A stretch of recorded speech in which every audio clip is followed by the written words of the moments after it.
So, President Kennedy was in Dallas on Friday, November 22nd, 1963, for a motorcade. But what would he have done the next day, on the Saturday? What was planned for the rest of the weekend? Ribs and rattlesnakes. Well, let's elucidate a bit more and get into the weeds a bit. Had his assassination not occurred, the day after, President Kennedy would have attended a relaxed but nevertheless highly important barbecue politically on Vice President Johnson's Texan ranch. In this first video, we'll cover the trip itself and LBJ's barbecues, and in the second, we'll look in more detail at what would have been specific for this particular visit to LBJ's ranch. To understand what JFK's itinerary had planned for the day after he was tragically assassinated, let's spend a minute to understand the purpose of the trip itself. If you want to get straight to what was planned for the day after the assassination, skip ahead a few minutes or so. In short, the Dallas trip was the Texas trip. President Kennedy was only in Dallas for that afternoon and had flown into Dallas in the morning. They moved around like they were stepping on the burning Chihuahuan desert sand. Over the previous decade, Texas was becoming purplish. In '61, Republican John Tower had become the first non-Democrat Texan senator for about 90 years, and JFK's ticket just squeaked it in the 1960 election by 2%. Well, he had landslide Lyndon on his ticket. The Democrat Party in Texas, which had dominated the state, was now also becoming divided ideologically. If you're a JFK buff, you'll know all of this already, but if you're not, at the time the rift was personalized in Senator Ralph Yarborough, representing the more liberal faction, and LBJ and Texas Governor John Connally, representing the more conservative faction of the party. And their disagreements and differences were becoming a lot more personal. In presidential elections, Texas went for the Democrats for the next two elections before finally going for Nixon in Nixon's historic 1972 sweep. So JFK had been there briefly in June of the same year and didn't really want to go again for several days of a long schedule of events. But the trip was organized with the view of the impending '64 election. It looks a bit odd to us now because we don't see these kind of presidential domestic trips now, nor see these kind of political motorcades, probably for good reason. They used to be more common because they were so popular, but were also problematic for the Secret Service. To put it in context, JFK had 3 motorcades scheduled for the trip to Texas, 2 of which occurred, and had a motorcade in Chicago in March. In November, he had also been scheduled to make another motorcade trip in Chicago and another in Miami, 3 days before the Texas trip began, although these were cancelled because of credible assassination threats. Although we won't go into that here. So the trip was a whirlwind tour to help public support generally, but also help mend fences within the fracturing Texas Democrat Party. Look at it this way. Texan Governor John Connally, who was also shot in the same car that JFK rode in that day, would run as a Republican just a decade later. Here's a copy of the itinerary for the weekend.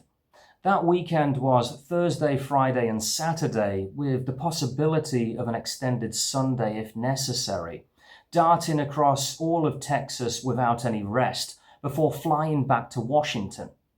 It began with San Antonio and Houston on the Thursday, with 2 speeches and a motorcade, and flying into Fort Worth that evening. Then on the Friday, the breakfast event and speech in Fort Worth in the morning, the motorcade and speech in Dallas in the afternoon, and then the dinner and speech in Austin in the evening to wrap things up, followed by a late-night helicopter ride to LBJ's ranch for an overnight stay, ready for the event there the next day. The Saturday then was a day of winding down, a chance for all involved to let their hair down and unwind somewhat, and conduct personal bonding and discuss internal matters, in contrast to the drain of public events. It was the one part of the itinerary that was loose-ended, If you look at the official schedules for the trip, it either isn't listed because it was a non-public event, or the listings for it are in regards to the arrival of the presidential party and security arrangements, somewhat ironically. Different sources suggest that the president would have flown back to Washington the afternoon or the evening of Saturday. Some even suggest the morning. This is because, although it was in many ways supposed to be relaxing, for many of the key political players, it would have been the most stressful part of the trip, as these key players needed to discuss thorny political issues and disagreements in regards to the elections that very same month 1 year later, and meant that Yarborough, Connolly, Johnson and Kennedy would have to have conversations that they had been putting off. As such, when different people would leave the ranch would have depended on how well this went, or if such conversations or relationship mending would have required more time, or if necessary, the chance to leave as early as possible. This barbecue was mentioned at the end of the breakfast in Fort Worth on the Friday, the president's last ever meal, when Kennedy was presented with a hat and some cowboy boots to, quote, keep the rattlesnakes on Vice President Johnson's ranch from striking you. We'll probably never know exactly how well the dinner would have gone, although it probably would have been similar to the breakfast event that morning. Senator Yarborough was sending out personal invitations 10 days prior to the event, although newspapers reported that the event was expected to have 5,000 people. Maybe in a different timeline, it wasn't a sniper that ended him, but a rattlesnake from the long grass. So what would this barbecue have been like? In fact, these barbecues were a staple of political life for Johnson, which he hosted on his 438-acre ranch in Hill County, about an hour from Austin, and on the bank of the Pinellas River. Hence why the dinner in the evening of Friday the 22nd was scheduled for Austin. It may seem quaint, but Johnson regularly used barbecues, and it's a huge part of his political and personal legacy. Some kind of Texan version of golf, I suppose, or cigars in the back room of the club. Throughout his years in politics, Johnson's ranch hosted these barbecues for various guests, and after becoming majority leader for the Senate and later the vice president, some of the most prominent guests included the Mexican president Lopez Mateos, Speaker of the House Sam Rayburn, President Truman, West German Chancellor Konrad Adenauer, and Field Marshal Mohammed Ayub Khan, who later became Prime Minister of Pakistan. LBJ had pork ribs served during the Field Marshal's visit. Johnson continued to use the ranch and its barbecues for political networking after becoming president. It was his Mar-a-Lago.